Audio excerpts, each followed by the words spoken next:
மனைவிகளே, அந்தப்படி மனைவிகளே, உங்கள் சொந்த புருஷர்களுக்கு கீழ்ப்படிந்திருங்கள்.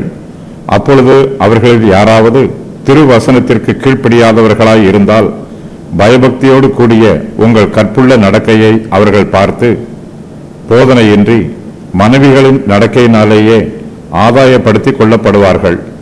விசுவாசமுள்ள ஸ்திரீகளுக்கு அவிசுவாசிகள் புருஷராக இருக்கலாம்.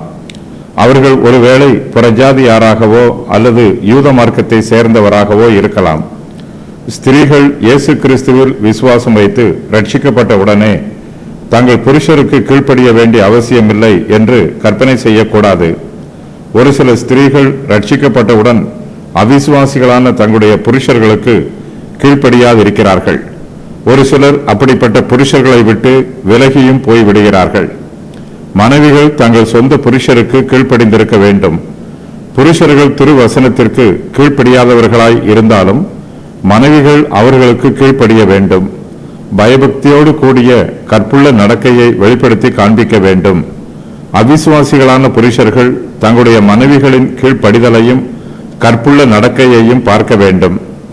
மனைவிகள் தங்கள் புருஷருக்கு கீழ்ப்படிந்து பயபக்தியோடு கற்புள்ள நடக்கையை வெளிப்படுத்தும் போது அவிசுவாசிகளான புருஷர்கள் தங்கள் மனைவிகளின் நடக்கையினாலே ரட்சிக்கப்படுவார்கள்.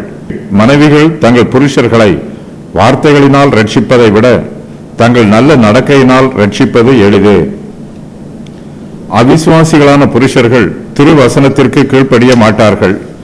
ஆனாலும் தங்கள் மனைவிகளுடைய கற்புள்ள நடக்கையை பார்ப்பார்கள். அவர்கள் தங்களுக்கு கீழ்ப்படிந்து ஜீவிப்பதையும் பார்ப்பார்கள். மனைவிகள் தங்கள் புருஷருக்கு அன்போடும் உற்சாக மனதோடும் கீழ்ப்படிய வேண்டும். கர்த்தருக்கு பயந்து பயபக்தியோடு தங்கள் புருஷருக்கு கீழ்ப்படிய வேண்டும். ஸ்திரீகள் தங்கள் நல்ல நடக்கையை வெளிப்படுத்தி காண்பிக்கும் போது அவர்கள் தங்கள் புருஷர்களை ஆதாயப்படுத்திக் கொள்வார்கள். புருஷர்கள் நல்லவர்களாக இருக்கலாம், ஒருவேளை தீயவர்களாக இருக்கலாம். அவர்கள் எந்த நிலைமையில் இருந்தாலும் அவர்களுடைய மனைவிகள் தங்களுடைய கற்புள்ள நடக்கையினால் அவர்களை ஆதாயப்படுத்திக் கொள்ளலாம். தேவனுடைய வார்த்தையே மனுஷரை ரட்சிக்கும்.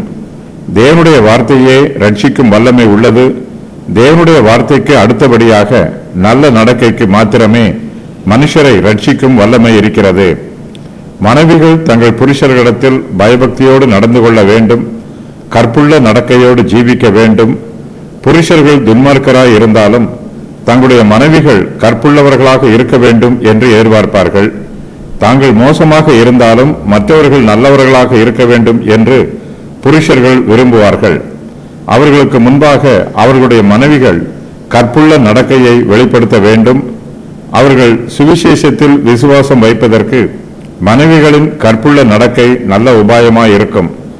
விசுவாசிகள் அரசாங்க அதிகாரிகளுக்கு கீழ்ப்படிந்திருப்பது போலவும் வேலைக்காரர்கள் தங்கள் எஜமான்களுக்கு கீழ்ப்படிந்திருப்பது போலவும் மனைவிகள் தங்கள் சொந்த புருஷர்களுக்கு கீழ்ப்படிந்திருக்க வேண்டும். புருஷர்கள் சுவிசேஷத்தின் பிரசங்கத்தை கேட்க மனதற்றவர்களாக இருந்தாலும் தங்கள் மனைவிகளின் கற்புள்ள நடக்கையை அவர்கள் பார்ப்பார்கள். மனைவி தேவனுக்கு பயந்து தன்னுடைய கணவனை மதித்து கற்புடன் நடந்து கொள்ளும் போது அவள் தன்னுடைய புருஷனை கர்த்தருக்கென்று ஆதாயப்படுத்துவாள்.